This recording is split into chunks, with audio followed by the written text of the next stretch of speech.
রাসূল সাল্লাল্লাহু আলাইহি ওয়াসাল্লাম গরুর মাংস খেয়েছেন কিনা এ ব্যাপারে বেশ বিতর্ক চলছে। তিনি কি গরুর মাংস খেয়েছেন? নামাজে দাঁড়ানোর পর নাকি ডান পায়ের বুড়ো আঙ্গুল নাড়ানো যায় না, এটা কি সত্য? মৃত ব্যক্তির ব্যবহার করা ফোন দিয়ে যদি স্ত্রী কোরআন শরীফ পড়েন, রেকর্ড করা কোরআন শুনেন এবং ইসলামিক ভিডিও দেখেন, এতে কি তার মৃত স্বামীর সওয়াব হবে? ওযু করার সময় সব অঙ্গ একবার করলে ধুলে কি ওযু হবে? পিরিয়ড অবস্থায় মৃত ব্যক্তির কাছে যাওয়া যাবে কিনা? আমাদের দেশে সচরাচর দেখা যায় মৃত ব্যক্তিকে গোসল দেওয়ার পর গোসল দেওয়ার স্থানে 41 দিন পর্যন্ত কাউকে যেতে মানা করা হয়। সেখানে সন্ধ্যাবেলা 41 দিন পর্যন্ত আগরবাতি বা মোমবাতি জ্বালানো হয়। এটা কি শরীয়ত সম্মত? নামাজের সূরার সিরিয়াল রক্ষা করা কি জরুরি? কেউ একাকী থাকার সময় যদি এমন পোশাক পরে যেটা হাঁটুর উপরে ওঠে, তাহলে কি সে গুনাহগার হবে? কোরআন ধরে ওয়াদা করার পর সে ওয়াদা ভঙ্গ করলে কি পরিণতি হতে পারে? মৃত ব্যক্তির জন্য হাফেজ ডেকে কোরআন খতম মিলাদ দিলে মৃত ব্যক্তির কোনো লাভ হবে? প্রবেশ করি প্রশ্নের আলোকিত ভুবনে। এসেছে রুবেল, আপনি জানতে চেয়েছেন আইডি থেকে, নামাজে দাঁড়ানোর পর নাকি ডান পায়ের বুড়ো আঙ্গুল নাড়ানো যায় না, এটা কি সত্য? না, এরকম কোনো কথা আমাদের জানা নেই, প্রয়োজন হলে নাড়ানো যেতে পারে।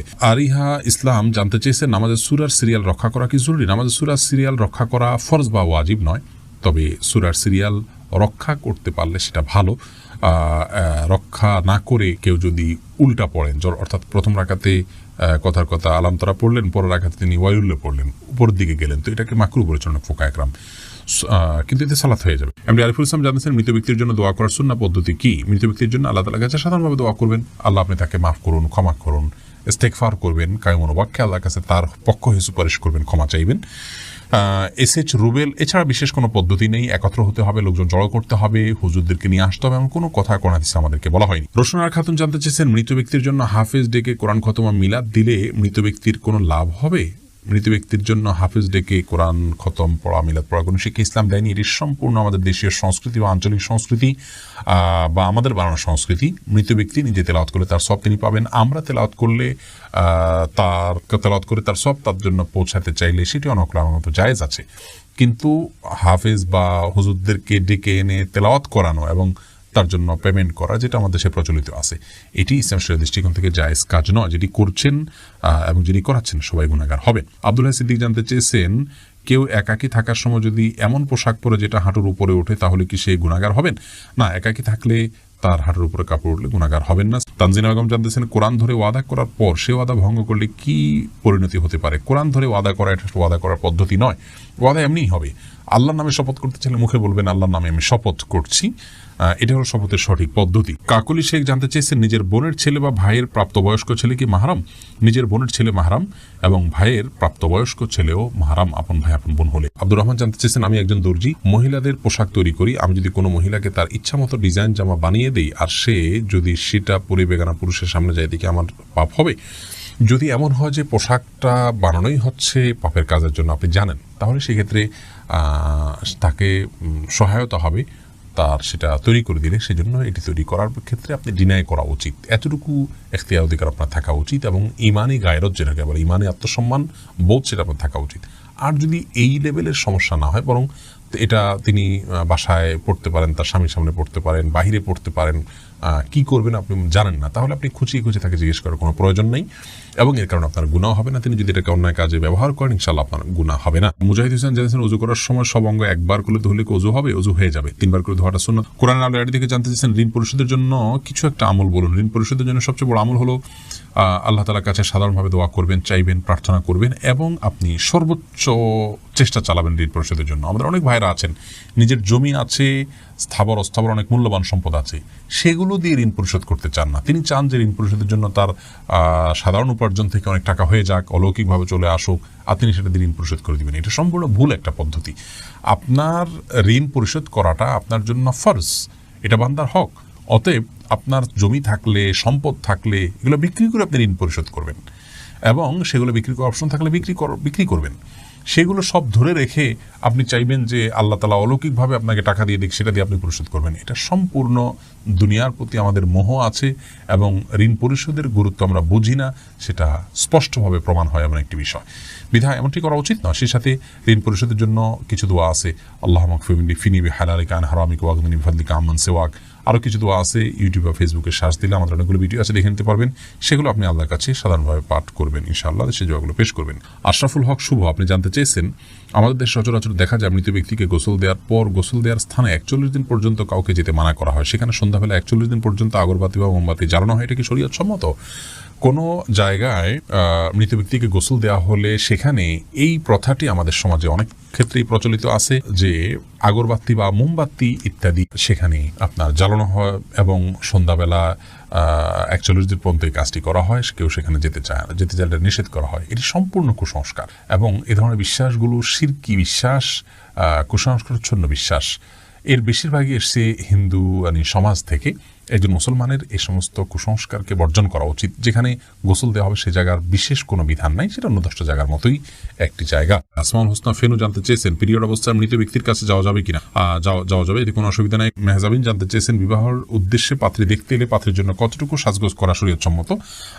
যতটুকুতে তার মূল অবস্থাকে পরিবর্তন না করে ততটুকু জায়েজ আছে। হালকা মুখের উপরে মেকআপ করলেন কিন্তু তার কালার পরিবর্তন হয়ে যায়, শেপ পরিবর্তন হয়ে যায়, এরকম করে করা জায়েজ নাই। কাকলি শেখ জানতেছেন সাহসিদ্দাতে কি সেজদার তাসবিহ পড়বো? জি, অবশ্যই আপনি সেজদার তাসবিহ পড়বেন। ফাহাদ ফাতেমা জানতে চেয়েছেন মৃত ব্যক্তির ব্যবহার করা ফোন দিয়ে যদি স্ত্রী কোরআন শরীফ পড়েন, রেকর্ড করা কোরআন শুনেন এবং ইসলামিক ভিডিও দেখেন, এতে কি তার মৃত স্বামীর সওয়াব হবে? তদ্রূপ যদি গান বা অন্যান্য ভিডিও দেখা হয়, এতে কি মৃতের গুনাহ হবে? ভাই ফাহাদ, মৃত ব্যক্তির ফোন দিয়ে তেলাওয়াত করলে মৃত ব্যক্তির সওয়াব পাবেন, ব্যাপারটি এমন নয়। বাকি মৃত ব্যক্তি যদি এমন কিছু রেখে যান যেটির কারণে অন্য আরেকজন কাজের পথে যান, যেমন কথার কথা একটা কোরআন রেখে যান, এই কোরআন কেউ তেলাওয়াত করলো, তিনি কোরআনটা কিনে রেখে গেছেন তেলাওয়াতের জন্য, তাহলে তিনি সওয়াব পাবেন।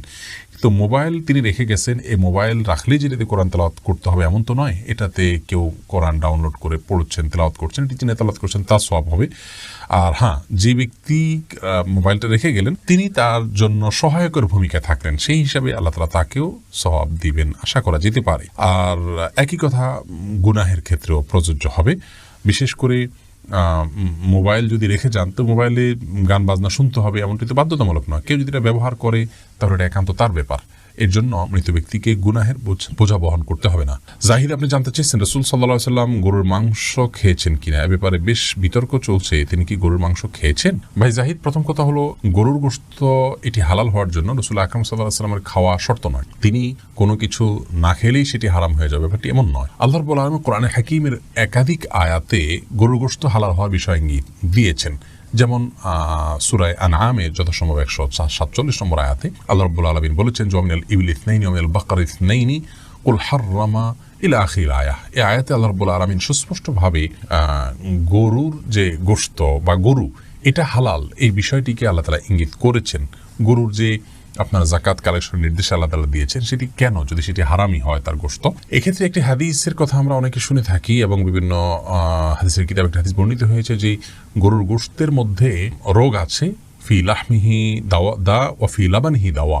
গরুর দুধের মধ্যে শেফা বা আরোগ্য রয়েছে কিন্তু গোশতের মধ্যে অসুস্থতা রয়েছে, এরকম একটি হাদিস পাওয়া যায়। এই হাদিসকে মুহাদ্দিসদের অনেকে সহিহ বলেছেন, আলবানী রাহিমাহুল্লাহ সহিহ বলেছেন, কিন্তু অনেক মুহাদ্দিসিন ইকরাম এটিকে দাঈফ মুনকার বলেছেন। শেখ ইবনে উসাইমিন রাহিমাহুল্লাহকে এক প্রশ্ন করার তিনি এটাকে জাল বলেছেন, যে এটা মাকজুব, নবী করিম সাল্লাল্লাহু আলাইহি ওয়াসাল্লামের প্রতি এটা মিথ্যাচারের শামিল। কারণ হলো যে আল্লাহ রাব্বুল আলামিন যে পশুকে হালাল করেছেন আমাদের জন্য কোরআনে কারিমে বিভিন্ন আয়াতে তার ইঙ্গিত পাওয়া যায়, এবং যাকাত যে নিতে বলা হয়েছে গরুর, সেটি গরুর তো এটা বাহন হিসেবে আল্লাহ তাআলা রাখেননি। অতএব এটি যদি খাওয়া হারাম হতো তাহলে আল্লাহ রাব্বুল আলামিন সেটিকে আমাদের জন্য যাকাত যোগ্য সম্পদের মধ্যে গণ্য করতেন না এবং কোরআনে কারিমে আয়াতে সেই ইঙ্গিত আল্লাহ তাআলা দিতেন না। অতএব এখান থেকে বোঝা যায় যে একটা উপকারী অনুপকারী জিনিসকে আল্লাহ তাআলা আমাদের জন্য হারাম করতেন না। তো যাই হোক, গরুর গোশত খাওয়া হালাল, এতে পৃথিবীর কোনো আলেমের দ্বিমত আছে বলে আমাদের জানা নেই, সবাই একমত। হ্যাঁ, এই হাদিসকে যারা সহিহ বলেন সে সমস্ত ওলামা ইকরাম আবার এটা ব্যাখ্যাও করেন যে আসলে এর মাধ্যমে নবী সাল্লাল্লাহু আলাইহি ওয়াসাল্লামের উদ্দেশ্য ছিল যে হেজাজ বা খুব বেশি গরমের এলাকায় গরুর গোশতটা মানুষের শরীরের সাথে খুব একটা যায় না, সেই জন্য সেখানের জন্য তিনি এটি বলেছেন। এটা সাধারণ বা স্বাভাবিকভাবে সব জায়গার জন্য সকলের জন্য বলেননি, এরকম একটা ব্যাখ্যা অনেক ওলামা ইকরাম করে থাকেন।